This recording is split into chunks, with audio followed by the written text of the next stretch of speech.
রাতের বেলা শোয়ার আগে পড়বেন 33 বার সুবহানাল্লাহ, 33 বার আলহামদুলিল্লাহ এবং 34 বার আল্লাহু আকবার। আল্লাহর পক্ষ থেকে আপনার শরীরে শক্তি আসবে। এটা যারা নিয়মিত আমল করে আল্লাহর পক্ষ থেকে তাদের শরীরে শক্তি আসে। হ্যাঁ, কারণ এইটা রাসূল সাল্লাল্লাহু আলাইহি ওয়াসাল্লাম কাকে শিখিয়ে দিয়েছেন? তার মেয়ে ফাতিমা রাদিয়াল্লাহু আনহাকে। ফাতিমা রাদিয়াল্লাহু আনহা এবং আলী রাদিয়াল্লাহু আনহু তারা দুজন গিয়েছেন আল্লাহ রাসূলের দরবারে, গিয়ে বলেছেন আমাদেরকে একজন দাসী বা দাস দিন, বাসার অনেক কাজ আমরা করতে পারি না, লাগে না কাজের মানুষ। নবী সাল্লাল্লাহু আলাইহি ওয়াসাল্লাম বলছেন যে আমি কি তোমাদেরকে এমন কিছু শিখিয়ে দিব যেটা তোমাদের এই দাস দাসের অভাব পূরণ করে দিবে, প্রয়োজন হবে না? অবশ্যই শিখিয়ে দিন। তখন নবীজি শিখালেন সাল্লাল্লাহু আলাইহি ওয়াসাল্লাম যে ঘুমানোর আগে 33 বার সুবহানাল্লাহ পড়বে, 33 বার আলহামদুলিল্লাহ এবং 34 বার আল্লাহু আকবার। তোমাদের দাস দাসের প্রয়োজন হবে না ইনশাআল্লাহ।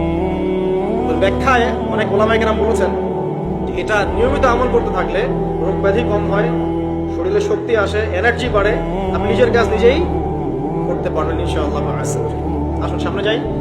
এরকম ঘুমানোর আরো বেশ কিছু আমল আছে, আমি অল্প কয়েকটা বললাম, এগুলোই করা শুরু করেন, আল্লাহ তৌফিক দান করুন।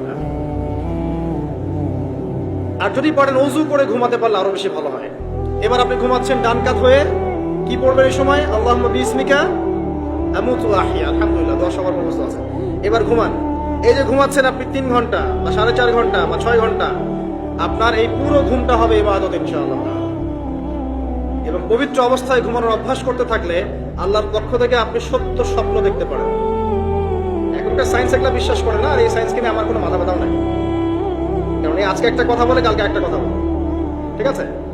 তো আল্লাহর পক্ষ থেকে আপনি সত্য স্বপ্ন দেখতে পারেন। ইউসুফ আলাইহিস সালাম জেলখানায় বন্দী, সূরা ইউসুফ পড়ে দেখেন।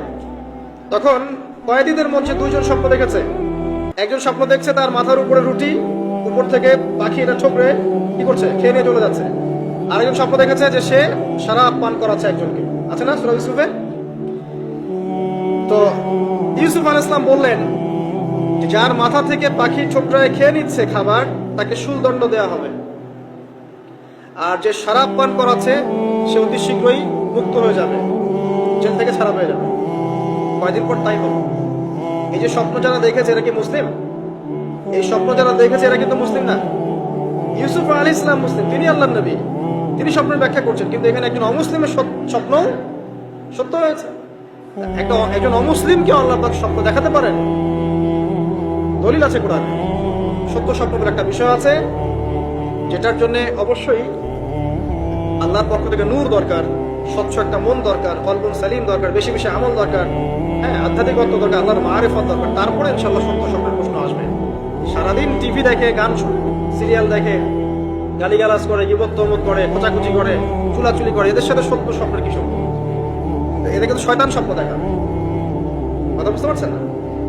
ফজরের নামাজের পরে নবী সাল্লাল্লাহু আলাইহি ওয়াসাল্লাম বসে থাকতেন, সাহাবীরা তাকে বলতেন কে কোন স্বপ্ন দেখেছেন, তিনি বলতেন, এবং তিনি স্বপ্নের ব্যাখ্যা ইন্টারপ্রিটেশন করতেন যে এটা এমন, এটা এমন। এমনকি এই যে আপনার উহুদের যুদ্ধের আগের রাতে অনেক সাহাবী স্বপ্ন দেখেছেন, এবং পরের দিন দেখবেন উহুদের দিনে অনেক সাহাবী শহীদ হয়েছে। তো যাই হোক, ওইদিকে আমি যাচ্ছি না। তো এই যে ঘুমটা আপনি ঘুমাচ্ছেন, ইনশাআল্লাহ আপনার ঘুমটা কি হচ্ছে? ইবাদত হচ্ছে না? আলহামদুলিল্লাহ। আলেম যারা, তাদের ঘুমও ইবাদত। যারা মুসলিম, মুমিন, মুত্তাকি, আলেম, তাদের ঘুমগুলো কি ইবাদত।